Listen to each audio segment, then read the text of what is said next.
Hello dear students and welcome back to my channel. बहुत सारे errors पाए गए हैं तेलंगाना इंटरमीडिएट एग्जाम पेपर्स में, जिसकी वजह से स्टूडेंट्स बहुत ज़्यादा कंफ्यूज हुए हैं। 10th मार्च को जो इंग्लिश पेपर था इंटर सेकेंड ईयर का, उसमें कुछ एरर्स डिटेक्ट हुए थे और अब रिसेंटली फिर से इंटर फर्स्ट ईयर के पेपर में भी ट्यूसडे के दिन काफ़ी सारे एरर्स डिटेक्ट किए गए हैं, ग्रामेटिकल एरर्स और प्रिंटिंग मिस्टेक्स। और अब मैथ्स, बॉटनी, सिविक्स के पेपर में भी यही कंफ्यूजन हुआ है स्टूडेंट्स को। टोटल 6 एरर्स डिटेक्ट किए गए हैं अलग अलग सब्जेक्ट्स में। Let me tell you the errors question wise. Botany question number 13 in Telugu medium, question number 5 in English medium. Civics question number 32 in English medium and question number 20 in Telugu medium. Maths paper 1A question number 4 and 9 in Telugu medium. Students ने तो errors को तब notice किया जब वो already लिखना शुरू कर चुके थे एग्जाम के बीच।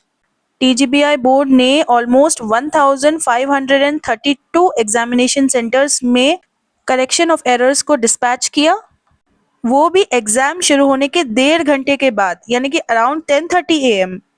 वैसे स्टूडेंट्स का ज़्यादा लॉस हुआ नहीं है बिकॉज ये माइनर ग्रामेटिकल एरर्स हैं। So the invigilators had informed students about the errors and they made corrections. Attendance and malpractice की बात कर लें तो जितने स्टूडेंट्स ने रजिस्टर किया था ऑलमोस्ट 5,53,423 एंड जितने स्टूडेंट्स प्रेजेंट थे वो है 5,29,649 एंड जितने स्टूडेंट्स एब्सेंट थे वो है 23,774। अगर चीटिंग केसेस की बात कर लें तो 5 केसेस हुए हैं अब तक, 3 in Nalgonda, 1 in Karimnagar and 1 in Nizamabad. Mostly students are trying to write with honesty only. Paper में इतने एरर्स रिपोर्ट किए जाने के बाद भी टीजीबीआई बोर्ड कहते हैं कि एग्जाम्स जो है वो बिल्कुल भी बिना कोई डिसरप्शंस के कंडक्ट किए जा रहे हैं।